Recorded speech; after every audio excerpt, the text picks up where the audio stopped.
यीशु मसीह को पहचानना है। और एक पद आखिरी में बोलकर खत्म करूंगा, यूहन्ना 17 अध्याय का 3। यूहन्ना 17 अध्याय का 3।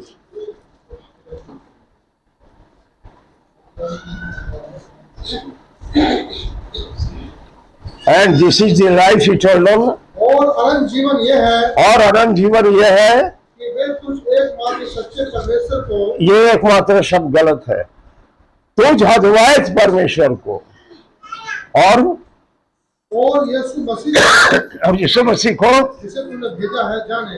यीशु मसीह को जानना हमारे लिए अनंत जीवन है। अगर जब तक हम यीशु मसीह को नहीं जानेंगे अनंत जीवन नहीं पा सकते।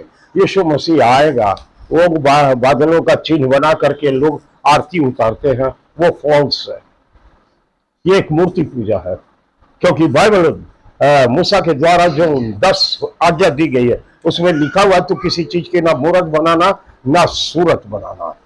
आज लोग उसको उपासना कर रहे हैं, दंडवत कर रहे हैं, ये भयानक मूर्ति पूजा के बराबर है। ऐसे गुनाहों की कोई माफी नहीं है, परमेश्वर के वचन के अलावा कोई और वचन नहीं है, कोई रिवलेशन नहीं है। जो कुछ देना था वो दे दिया, प्रेरितों ने प्रचार किया। हम एक पद और पढ़ लीजिए, इब्रानियों के पत्री, इब्रानियों 2 अध्याय का 2।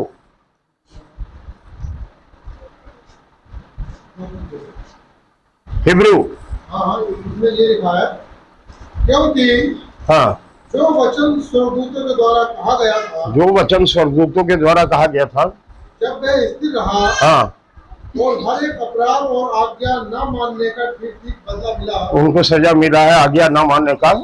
तो हम लोग ऐसे बड़े उद्धार से निश्चिंत रहकर कैसे बच सकते हैं, जिसकी चर्चा पहले प्रभु के द्वारा हुई, हाँ, और सुनने वालों के द्वारा हमें इस पर निश्चय हुआ, और हमने विश्वास किया, और साथ ही परमेश्वर की अपनी इच्छा का बस काफी है।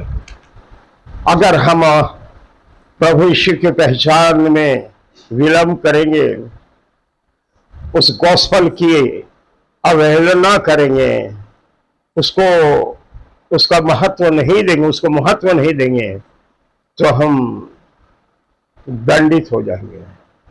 कहता हम लोग इतने बड़े उद्धार से निश्चिंत रहकर क्यों कर बच सकते हैं, जिसकी चर्चा पहले पहल प्रभु के द्वारा हुई। यहां पर होना चाहिए यहोवा के द्वारा हुई थी।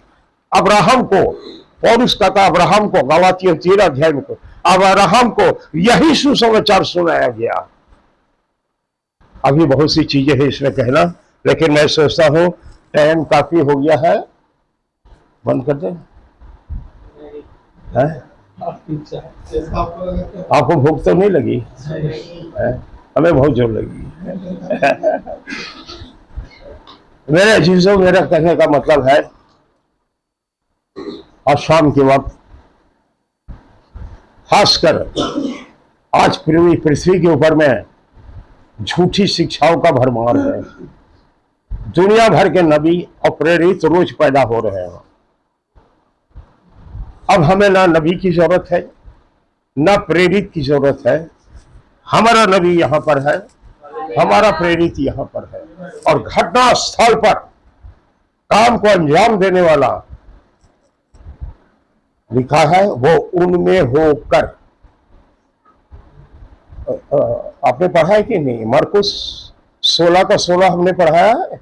नहीं पढ़ा। पढ़ लीजिए मरकुस 16 का 16। विश्वास करें हाँ? और बपतिस्मा ले। नहीं, मरकुस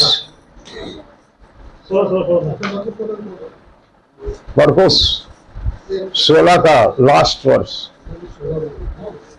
16 यही है क्या जो मैं बोल रहा हूँ? जो विश्वास करे, हाँ, जो विश्वास करे और बपतिस्मा ले, हाँ, उसी का उद्धार होगा। हाँ, परंतु जो विश्वास न करेगा, हाँ, वह दोषी ठहराया जाएगा। हाँ, और आगे थोड़ा पढ़िए। विश्वास करने वालों में ये चिन्ह होंगे, हाँ, कि वे मेरे नाम से दुष्टात्माओं को निकालेंगे, नई भाषा बोलेंगे, सांपों को उठा लेंगे, और यदि वे प्राण नाशक वस्तु भी पी जाए तो भी उनकी कुछ हानि ना होगी। हम्म, वे बीमारों पर हाथ रखेंगे और वे चंगे हो और आखिरी तक पढ़िए। हाँ हाँ प्रभु यीशु उनसे बातें करने के बाद स्वर्ग पर उठा लिया गया हाँ और परमेश्वर की दाहिनी ओर बैठ गया और उन्होंने निकलकर हर जगह प्रचार किया और प्रभु उनके साथ काम करता रहा और चीनों के द्वारा जो साथ साथ होते थे वचन को दृढ़ करता रहा। आमीन। प्रभु उनके साथ साथ काम करता रहा। स्वर्ग पर तो उठा लिया। यूहन्ना की इंजील में क्या कहा है? मेरा जाना अवश्य है, अगर मैं जाता हूं फिर तुम्हारे पास आता हूं। पवित्र आत्मा के रूप में वो आया, अपने चेलों में से होकर वो काम कर रहा था। ये वही यहोवा एलोहिम है जो प्रेरितों में होकर काम कर रहा है।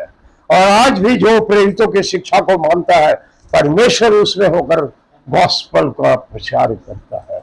सो याद रख ले, भरमाने वाली बातों पर ना आए। रेक्चर होना है, होगा, फिक्र मत कीजिए। आज हम कहां पर है ये देखिए, हम क्या प्रेरितों की शिक्षा पर है या नहीं। इंग्लिश में गाना है, और Christ the solid rock I stand, all other ground is sinking sand. जो ये सुसमाचार पर खड़ा है वो कायम रहेगा, बाकी सारी धाराशायी हो जाएंगे। सो प्रभु आप लोगों को बहुत आशीष दे और अपने अनुग्रह में बढ़ाए। धन्यवाद।